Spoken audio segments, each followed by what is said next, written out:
I think pumpkins just are glory. They hog glory. Glory hog.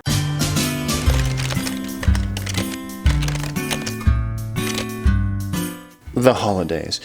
During the holidays, few things are as predictable and reliable as the presence of a pumpkin roll at an office party or family get-together.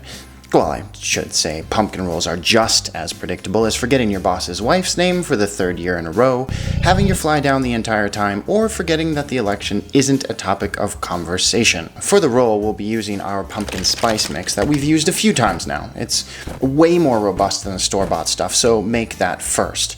Start by sifting your dry ingredients together. If you don't have a sifter, just use a fork or whisk to stir everything up a bit. Look, we're gonna have words about this, I know, but butternut squash is just better than pumpkin. It just is.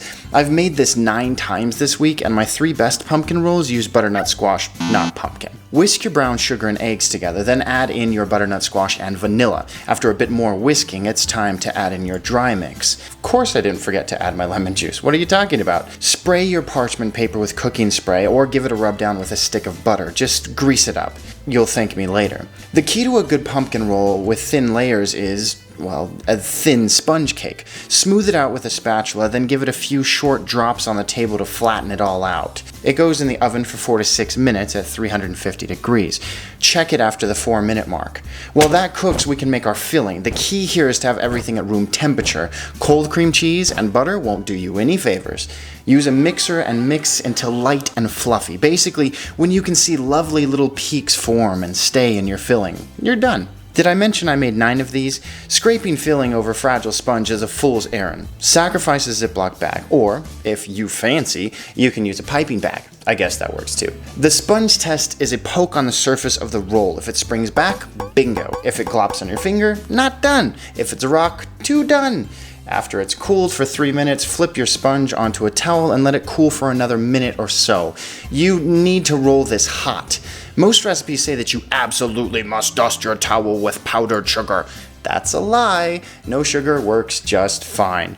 Now, let the rolled sponge cool for another 5 minutes before you unroll it and add your filling. I love this part. Look how easy it is with a close enough piping bag. Now that we've made that look easy, let's run through some quick don'ts. Don't cut your roll until it's cooled in the fridge for at least 2 hours. Don't let the sponge cool fully before you unroll it. Don't use a pan that's too small. Don't forget to oil your parchment paper. Seriously, these things are tricksy. Anyway, here's what all your hard work gets you. Oh yeah, that's breakfast of champions right there. A teeny tiny baby pinky out espresso shot. Now we're eating pumpkin. That spice, that ginger, that cinnamon coming in. So I'm gonna get comments. Pumpkin tastes so different than butter. All right, puree them back to back. That's what I'm saying. Bake them both up, puree them, eat them back to back, and which one do you like better? We should be making butternut squash pies, lattes, not pumpkin. Mouth, extremely happy. Sweet maple syrup, a little bit of spice and ginger and cinnamon and butternut all together going on right here. That's wonderful. Make that at home. The only tricky bit is that kind of rolling. Roll it while it's still warm. Don't let it cool. If it cracks, it cracks. It happens. It's okay. Stuff it with frosting. Roll it. Another great video coming out next week. Subscribe for that.